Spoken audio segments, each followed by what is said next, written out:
Hello everyone, I'm Brian and welcome back. Let's get started. You're absolutely right, because right from the first invention of man, which is fire, it can be used for good and for bad purposes. So I think every invention of man has a dual use. You can use it for good, you can also use it for harm.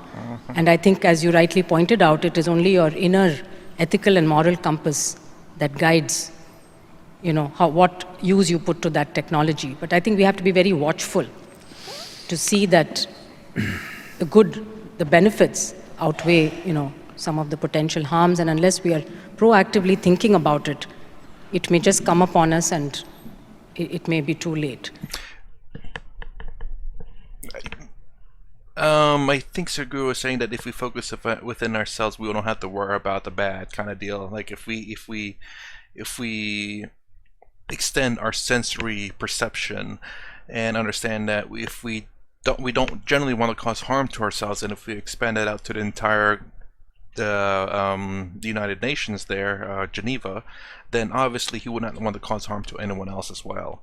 So that's the point that Sadhguru was trying to make, and that's a very difficult concept to understand, I'm pretty sure, because people don't understand how to expand their sensory perception, which I myself do not, but at least I understand of the golden rule. It's much simpler to understand, and it's a good start that, if you don't treat others the way you want to be treated, and if you want to be treated well, you have to treat other people well. Now, I'm not saying that you be taken advantage of, but just understand that generally you have to have that starting point. Can I say something which is a little ahead of time, but it's time to look at it because times will roll faster in the coming years. See, please look back and see, in this world, people who thought they're really good people, they have created more harm in this world, or so-called bad people have caused more harm in this world. Please tell me. Hello? Good people cause more harm, unfortunately, because it's a good Indian fighting a good Pakistani. It is a good Muslim fighting a good somebody else. It is a good American fighting just about anybody.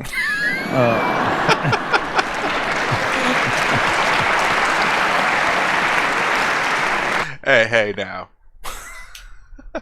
That's it. Only oil. That's about it. Now, don't get me wrong, United States has done bad and good. You look at in Japan and South Korea, we are allies with them for pretty good. We have a base situated there, and I'm pretty sure, at least I hope they understand that, I do believe they're grateful for the U.S. military there, because then they don't have to spend so much of the money investing into their own military power, nor do they have to invest so much of their people. But I think in South Korea, I believe everyone has to join the military. I do believe when they turn 18, and they serve an X amount of time and then they can get out. I believe that's true. The reason why is because there's not enough people there to defend, so should an incident ever happen, they have to rely on everyone to fight because the population is so small. So hopefully they're grateful that America's there, and hopefully America is not doing anything trashy over there, just trying to keep the peace. Because the more good you think you are, you have more reason to fight, unfortunately. Because you think you're right. So-called bad people, criminals, they kill one or two. The real raising of civilizations happen by people who believe they're doing a great thing, isn't it?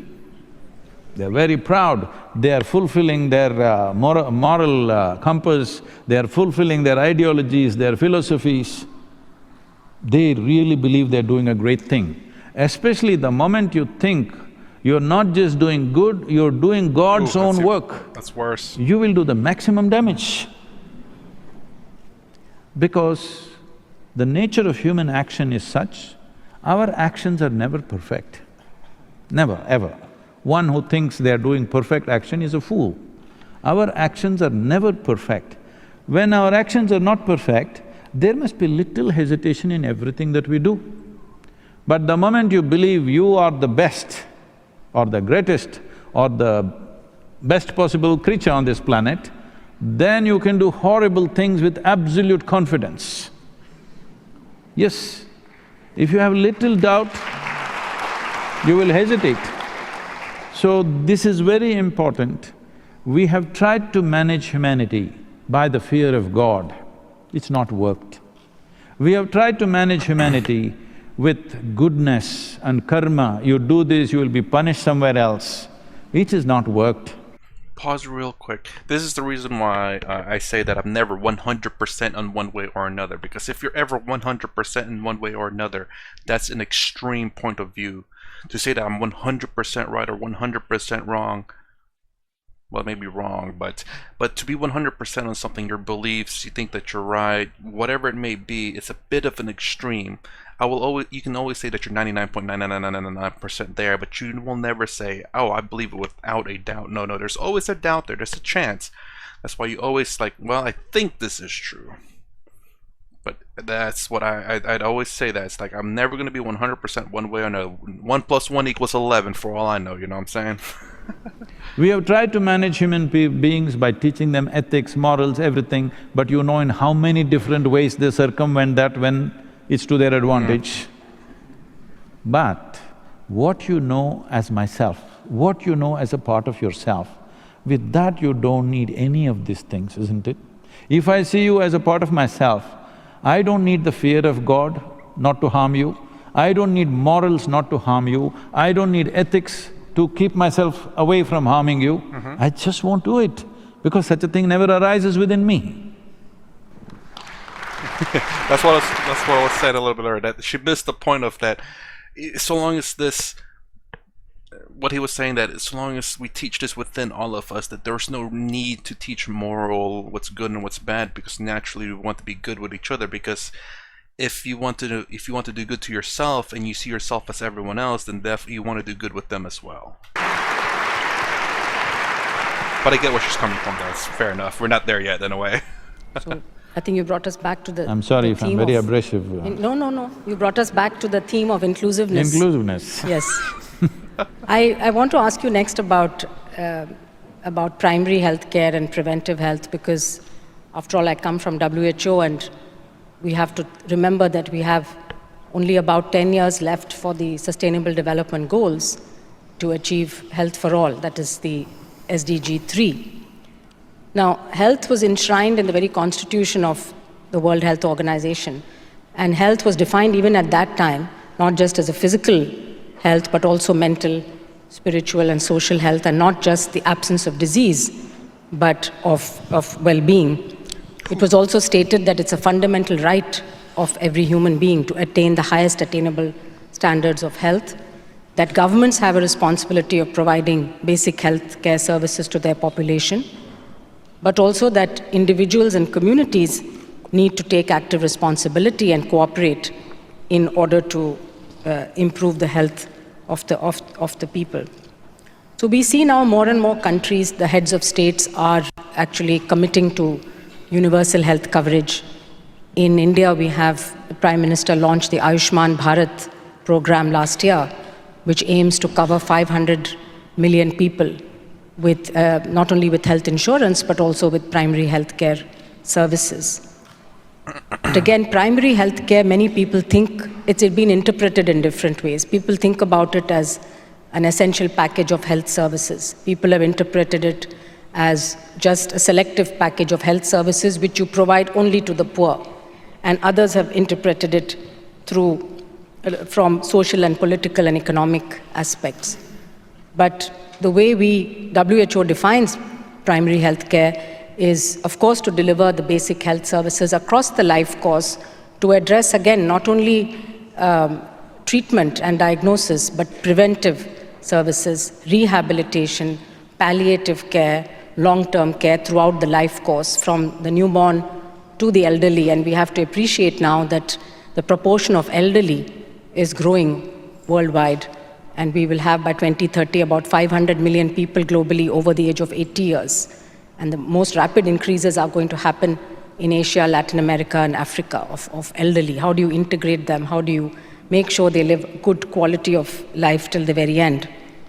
But primary health care is also about making the right policies, public policies, like banning tobacco and smoking in public places, by making sure that there are water and sanitation services. We're banning tobacco and make marijuana legal. That's another debate, yes. And also the third element of primary health care is to empower individuals and communities, actually, to take action at the local level so that they can optimize their own health. They can advocate for policies. We see young people now, Greta Thunberg, the 16-year-old who has been advocating for climate change and who's actually managed to get heads of state to stand up and take notice of what she's saying. So I think a lot of hope now in young people. But people need to be co-developers of health and social services, but also they are self-carers and caregivers to others within their own families and communities.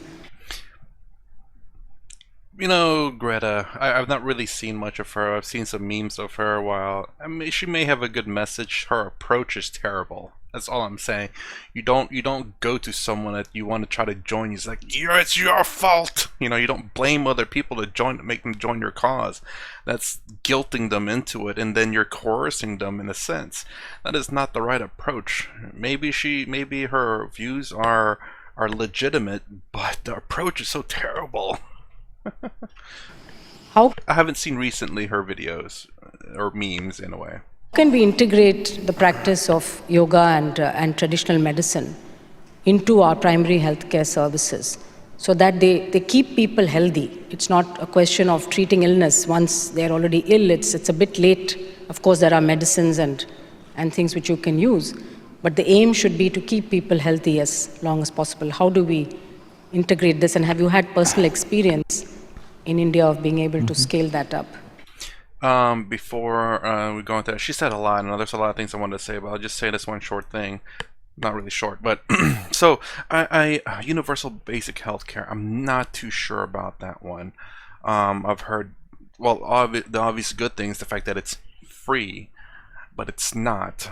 I do believe a lot of this universal basic healthcare is actually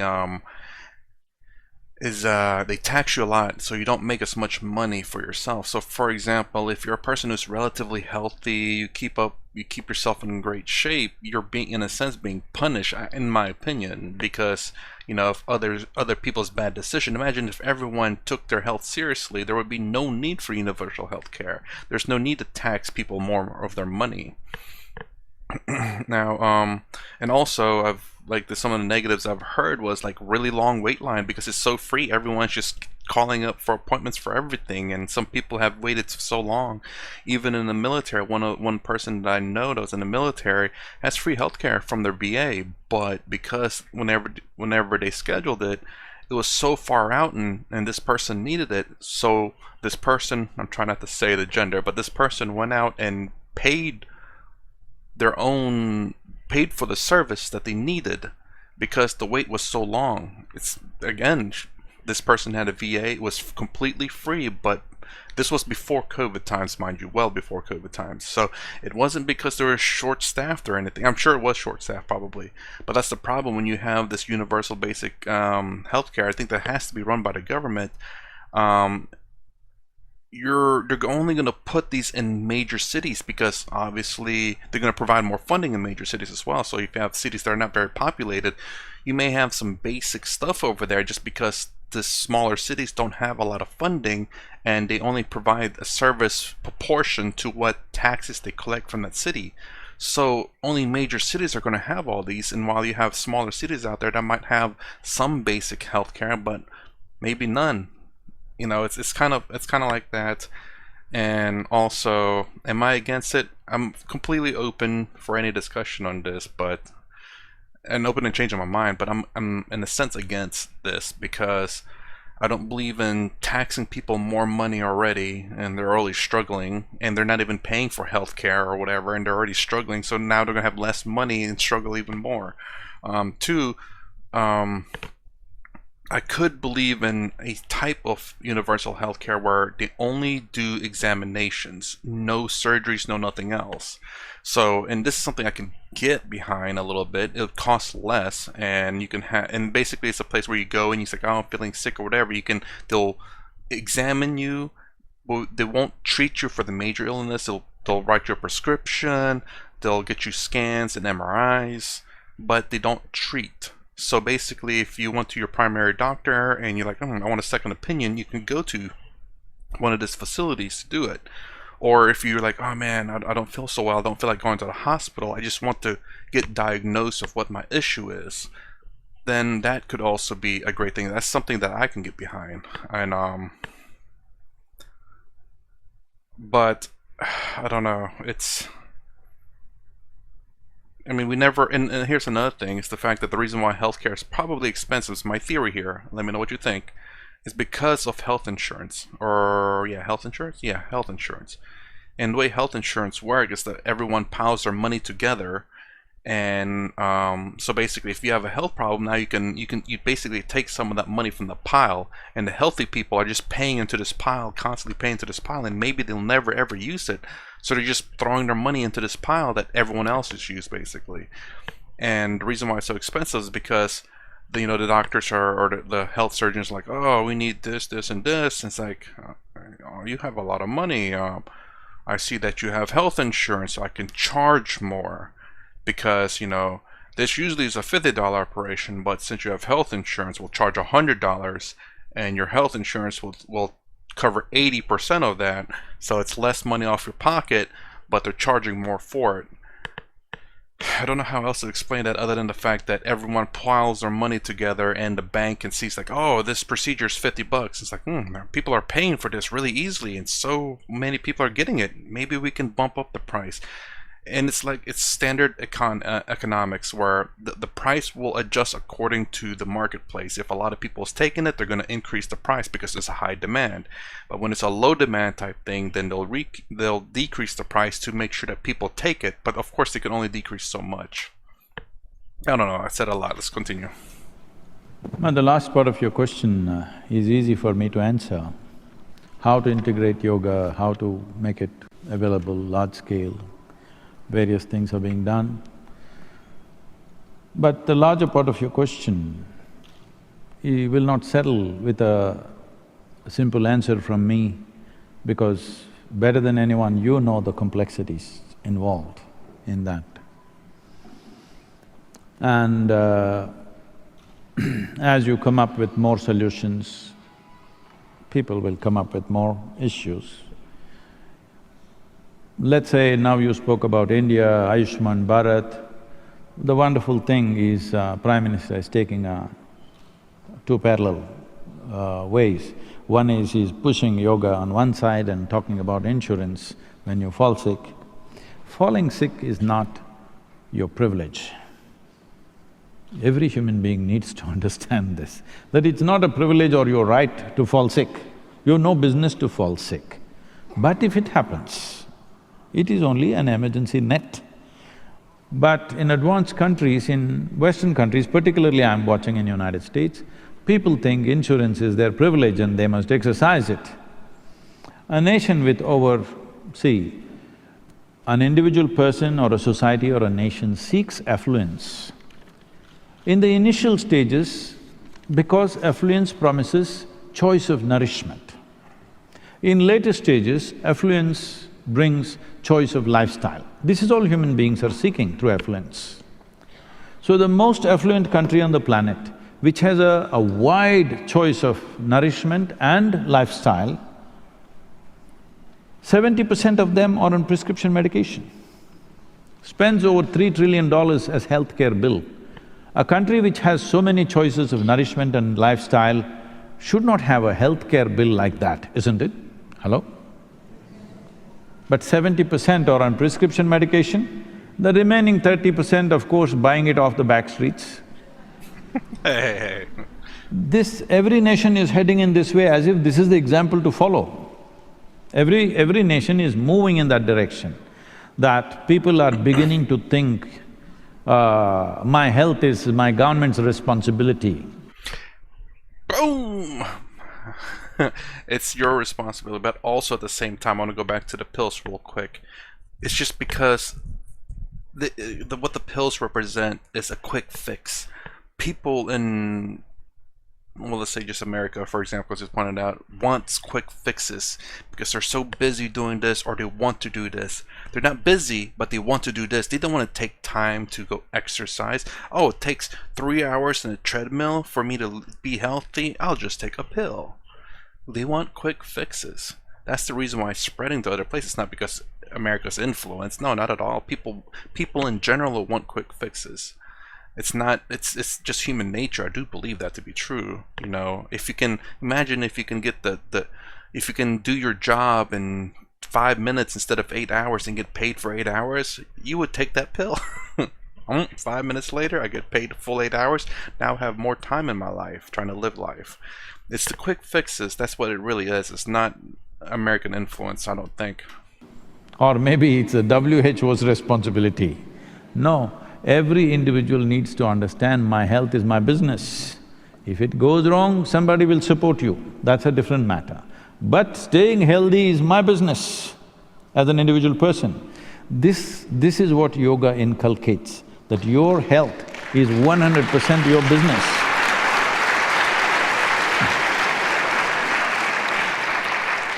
You should not misunderstand the insurance net and government healthcare systems as a place that you need to go every day because it's there. It's your privilege to go there and exercise your right as a citizen. You have no business to go there as a life.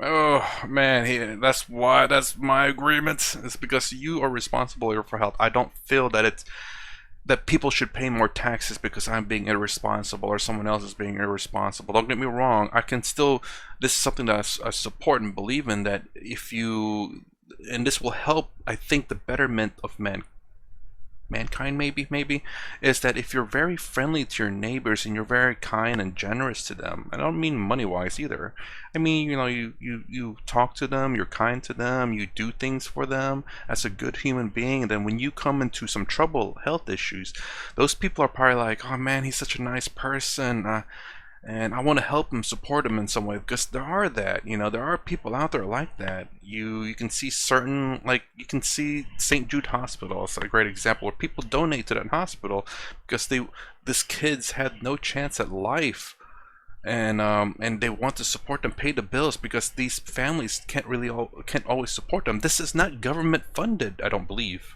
I know it's mostly donation funded, and I know government probably gives them tax exemptions and stuff, and probably doctors donate some of their time to that, which I think is fantastic.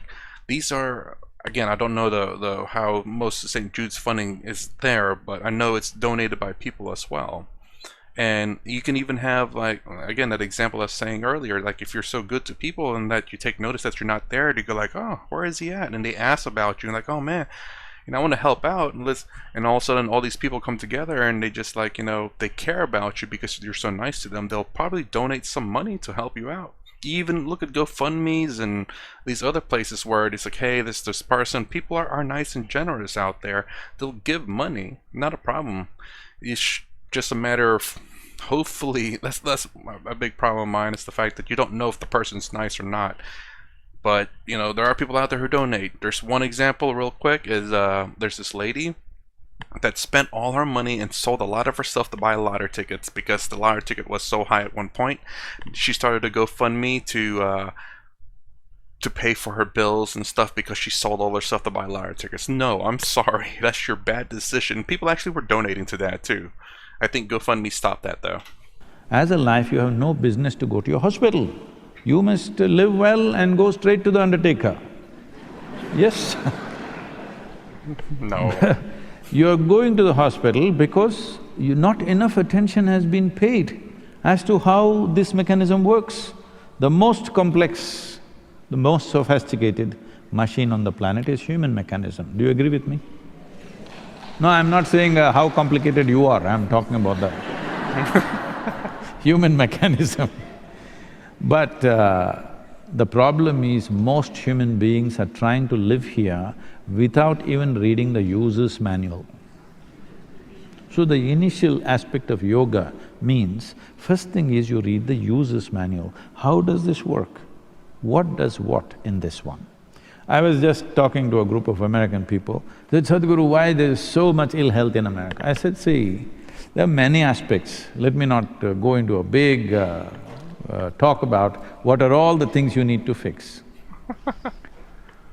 I said, if you just allow me to redesign your furniture in America, you will see your healthcare bill as a person will come down minimum 30 to 40%. Just your furniture, the way you sit. Most furniture is made in such a way, if I go sit like this is the only way you can sit. You cannot sit like this. If you sit like this, you're inviting illnesses. I'm sitting like that right now, I think. Just to tell you a little bit, all of you know this, many of you are medical doctors. This here is all the vital organs. None of them are fixed with nuts and bolts, it's all hanging in nets. Hello? Only if you sit like this, they all function to their best. If you sit like this, they'll all pile on each other and they will not function well. It's as simple as that. Especially with a full stomach, after lunch if you sit like this, it definitely you're asking for trouble. Now, like this, there are many things we can go on with. I'm saying small things, if we just understand how this works. Simple forms of yoga is just that. You just understand how your breath works, how your heart beats, how things are functioning, how you should sit, stand and breathe. If this much you understand, most probably you will never go to your doctor. But there are other influences, you're breathing chemicals, you're eating chemicals, drinking chemicals, exposed to so many things, there are infections, and above all, there is a population where hardly you find a space where there are no people. People are infection, you know. Hashtag 2020. Hello? Once there are a group of people, there are chimneys of infections going on. Our bodies have to battle to somehow manage this stuff. If only there's enough space, if there was enough space on the planet, I think they're transporting all the men to the Mars, then I think the ladies can live well here. But that is the thing though, is the fact that, man, you know, check this out real quick. There's a game that I used to play, World of Warcraft. There was a scientific study done based on that game.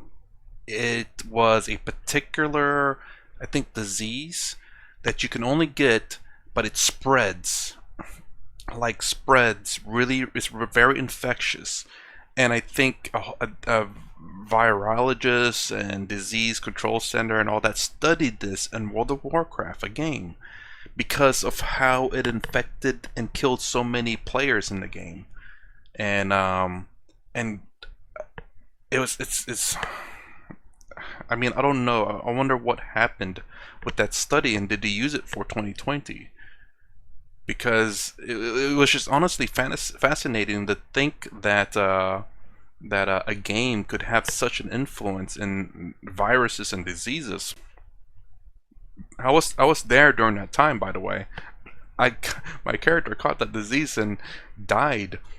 So I left the big city until I could get away, until the disease would go away, because it constantly deals damage to you until you're dead or until you're cured. But because people are so close together in these big cities that you can't cure it all, and it's just constantly reinfecting people. Very, very cool. I don't know whatever happened with that study, but… If there was enough space on this planet, that is, if the populations were a little less than what it is, a whole lot of this healthcare wouldn't be necessary, simply because there's simply little more distance between human beings. When you said it, made me think Well, we have not addressed that at all. United Nations made a prediction by 2050 we'll be 9.7 billion people. Well, they're going by the predictions, by looking at the rate of growth and the extension of human life, which is a wonderful thing. But why don't we plan by 2050 or 75 we'll be 3.5 billion people? We need a plan, isn't it? We are so smart. If we think there are too many elephants in Africa, we cull them. All right? Hello? We are that smart. How come we don't understand? If we extend or postpone our death, we also need to postpone our birth. How come we don't understand simple arithmetic? We got too much going in our head, too full of ourselves. We don't see that one of me is bad enough, I don't have to leave 10 behind.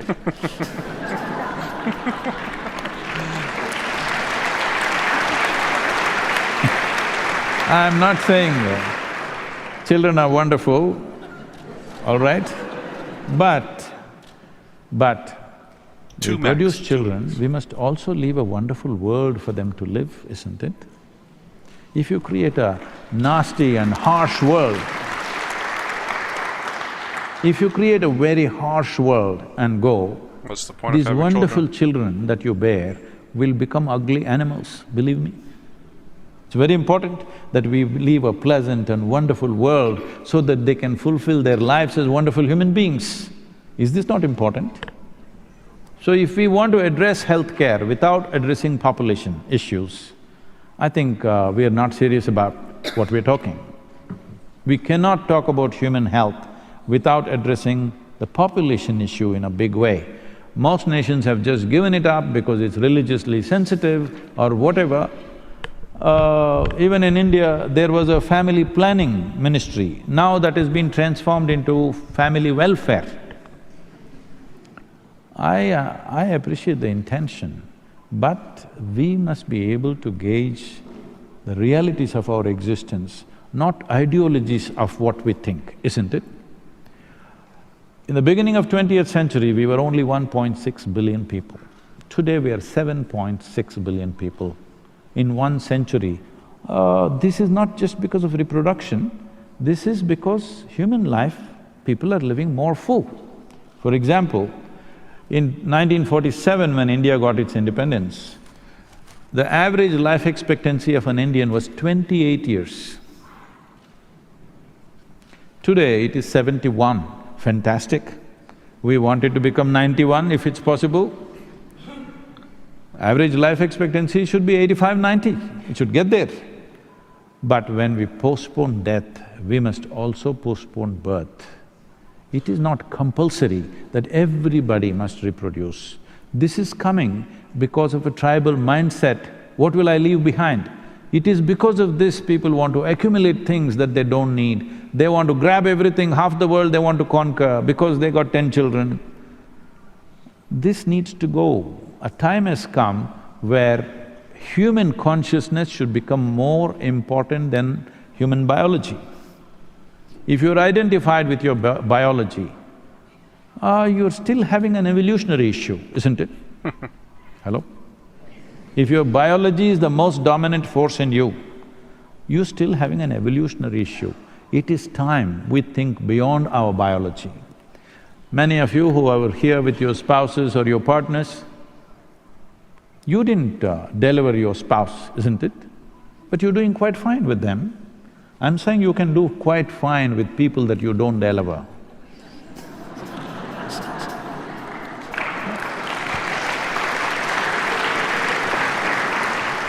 So maybe just the last question for this session could be, I think what you said made me think about a couple of things. Immunization, vaccines have been one of the greatest public health discoveries. In fact, one of the reasons why the lifespan increased so much… Yes, definitely. …is because of the availability of vaccines. We used to lose, half the number of children who were born used to die of pneumonia, diarrhea and other infections. Today, that mortality has been brought down significantly thanks to vaccines, but also to antibiotics. But now suddenly we are seeing a different trend. If you look at the news, every day you hear about measles outbreaks, not in some remote corner of Africa, but in France, in Germany, in Ukraine, in the United States. In fact, the President of the United States and most of the mayors and governors have been speaking up about the importance of immunization. Because if you take a disease like measles, it's not enough for me to vaccinate my child and hope that it will be protected. You need what is called herd immunity.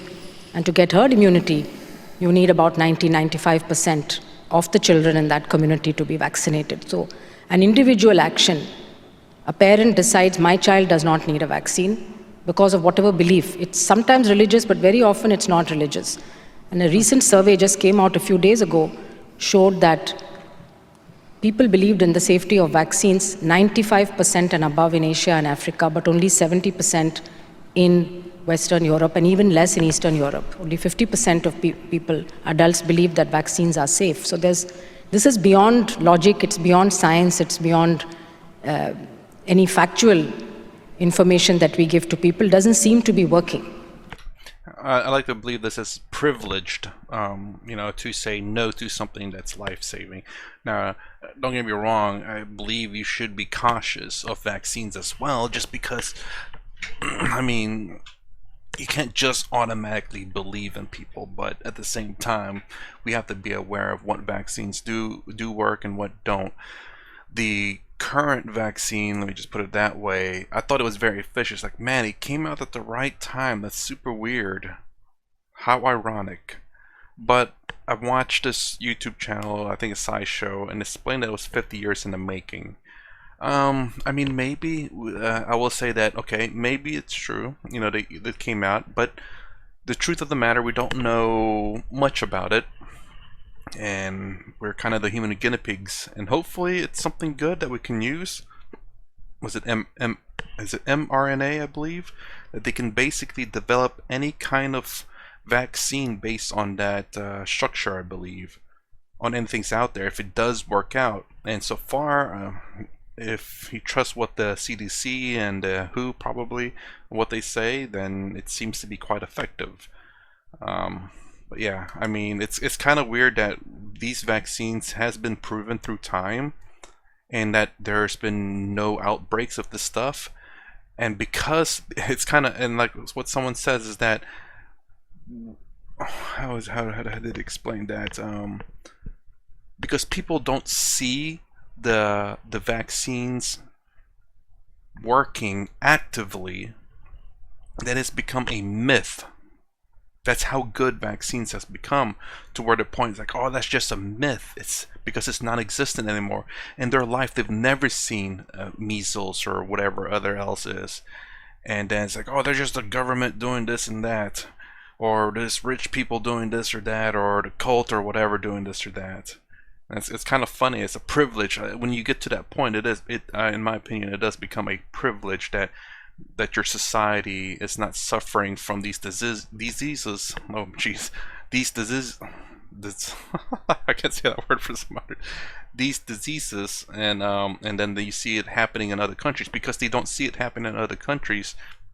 Because again, they in the United States, we kind of stay in our own bubble, because again, we are kind of in our own bubble, geographically speaking. That we don't see these diseases growing and killing people and all that, that we have this privileged idea that these diseases are fake or whatever. It's only, and this is very true for both the rich and just people in general. I mean, it's understandable. If you don't experience it, then why would you believe it? But, some people have to learn the hard way, like I say. All of a sudden, whenever they when they don't believe in this disease, and then when they catch it, when their children catch it or whatever, the people that they love catch it, and all of a sudden now they're a believer again. And then of course the people who don't believe in that's like, oh, you've been converted, I don't believe you were never a true whatever. Continue on. And yet it impacts many others. You don't vaccinate your child, but the child who gets measles and dies may be somebody else's child. And so I think it comes back to what you were saying about, it's not just yourself. You need to think about the humanity, community, society, and most importantly, the planet where we live, and how we can modulate those actions. This is a phenomena that we must observe historically, or within families or individuals. Quick pause. How we modulate. She keeps always going back to laws, how we must enforce these things on people. Vaccines, I guess, can be seen as a little bit differently, considering that, as a person, whether you believe in vaccines or not, you can always have the desire not to harm people. If you expand your sensory perception out there to cause no harm to other people, but that doesn't mean that because you want to cause no harm to other people that you take the vaccine. You could not take the vaccine and still not want to cause harm to people, because you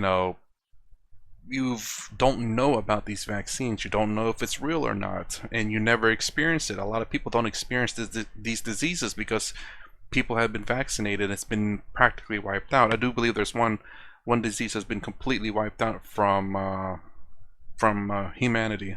I can't remember what it is though. Human beings get tired of well-being. They want some trouble. Yeah. They like trouble, you know. They like it really. See, America spent billions and billions of dollars to build highways, but now everybody buys off-road vehicles because people like some trouble. Too much order creates a certain level of irritation in the human being. He wants little chaos. They must visit India.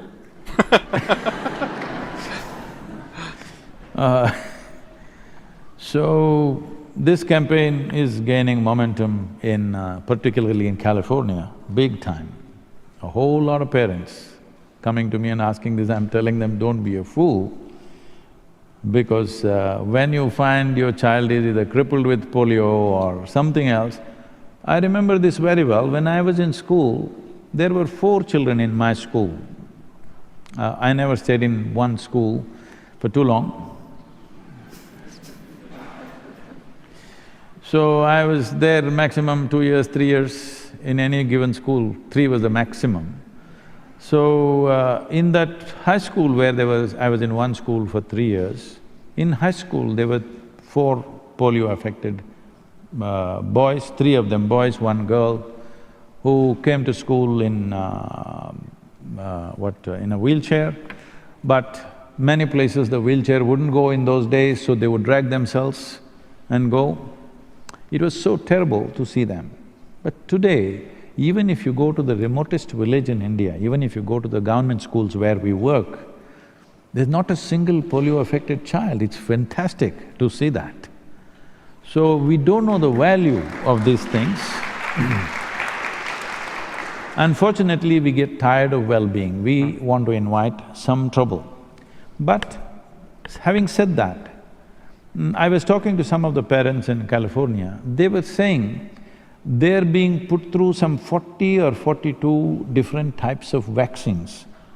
They're saying it is causing learning disability, this, that, for all kinds of things.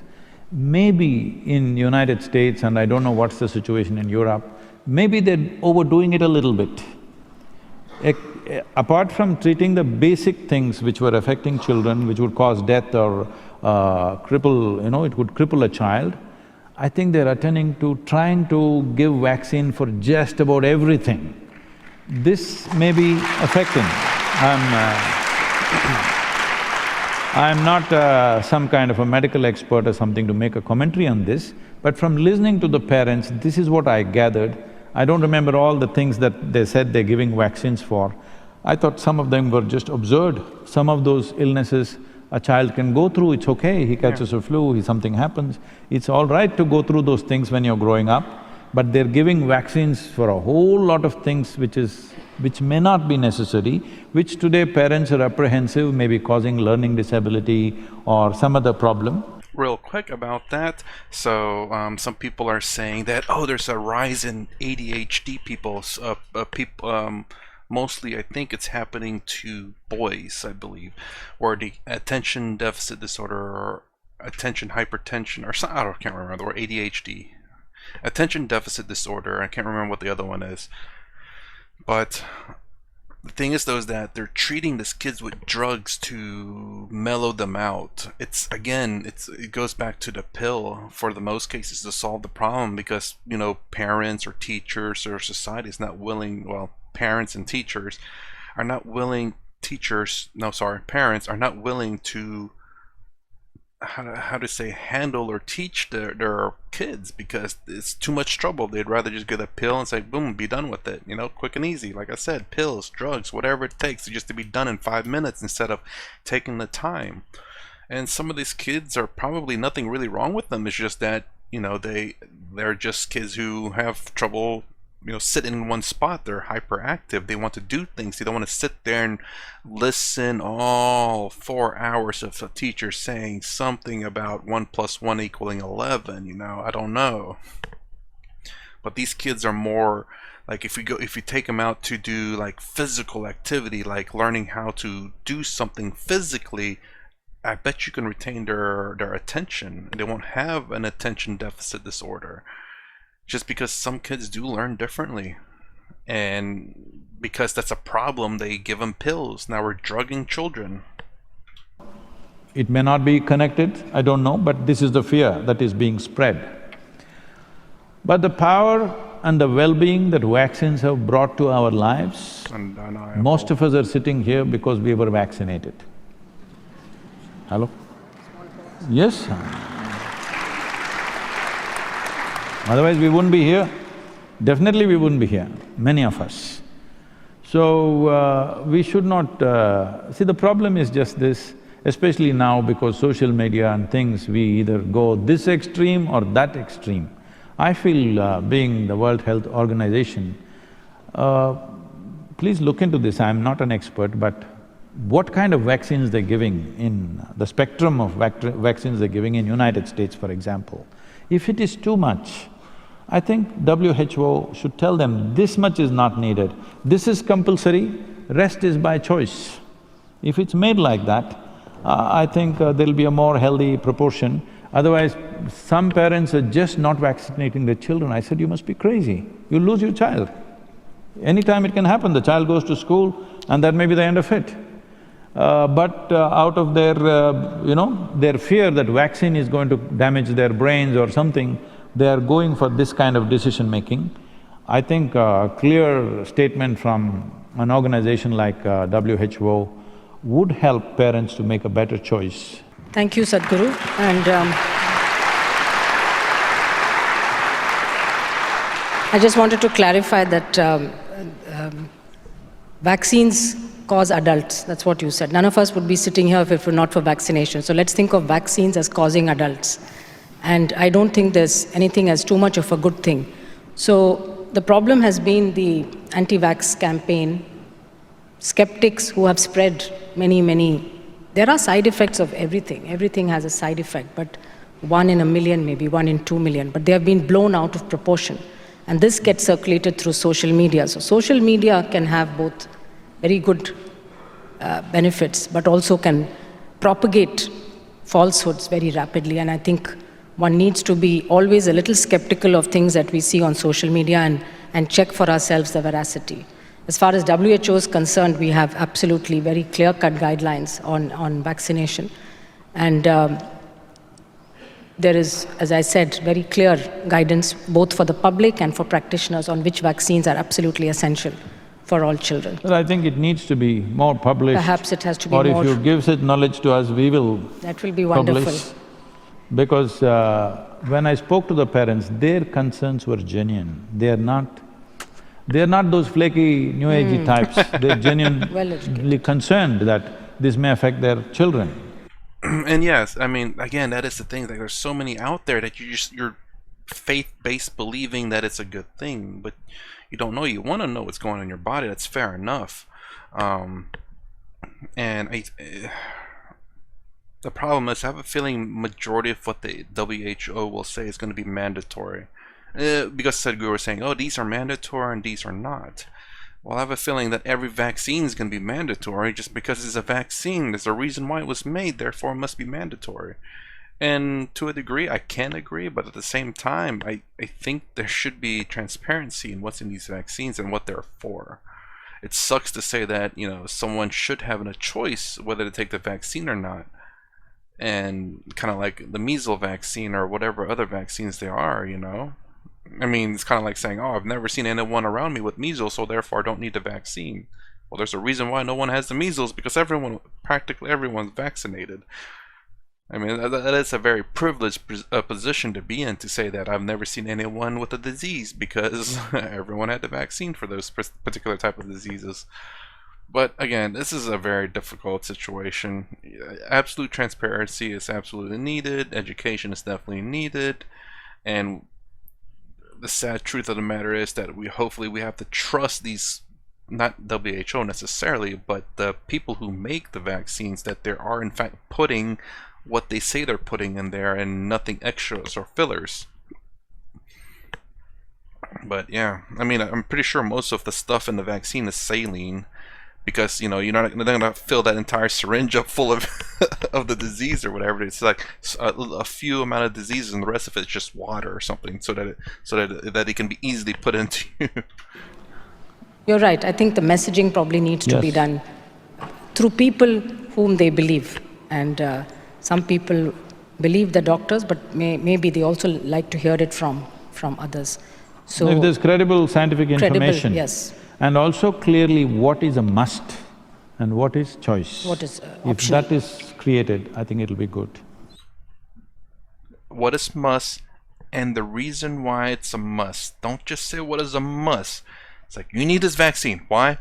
Because. Just because. Don't question it just because. No, it must be why it's mandatory, and explain why, and give a great example of something that occurred in history. Probably that might help too. It's like in 1956, the city of whatever was infected by it, and many people have died. Blah blah blah. You know, it's an example of why this vaccine's mandatory. While majority, and we can even be truthful for the statistics. While there's been no major cases of measles activity, but there's been a few reported through the years, and because of herd immunity, you know, it's been kept in a down low. To help people understand, for them to research about the history of the disease and stuff. But then again, you know, people don't have time for that. They just want a pill and be done with it. Thank you very much for this opportunity. Thank you very much. Namaskar.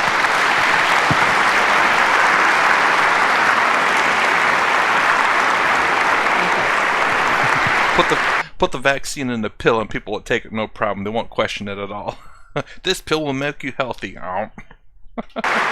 Thank you, Dr. Swami. Okay, we're going to end it there because it's 40 minutes left. Hopefully I won't talk too much next time. I think I talked a lot more in this one. But again, interesting conversation. This was, I believe, a 2018, 2019, right before the 2020s. Interesting how things kind of developed through the years, and especially with the subject matters that they're talking about. Anyways, that's my reaction to Sadhguru, the United Nations Yoga Power of Inclusion. This is part 2, and hopefully the next part will be the last part. I will try to be sure of that. Anyways, if you like my content, please consider subscribing, thumbs up, thumbs down below. Thanks for watching. I'll see you in the next vid.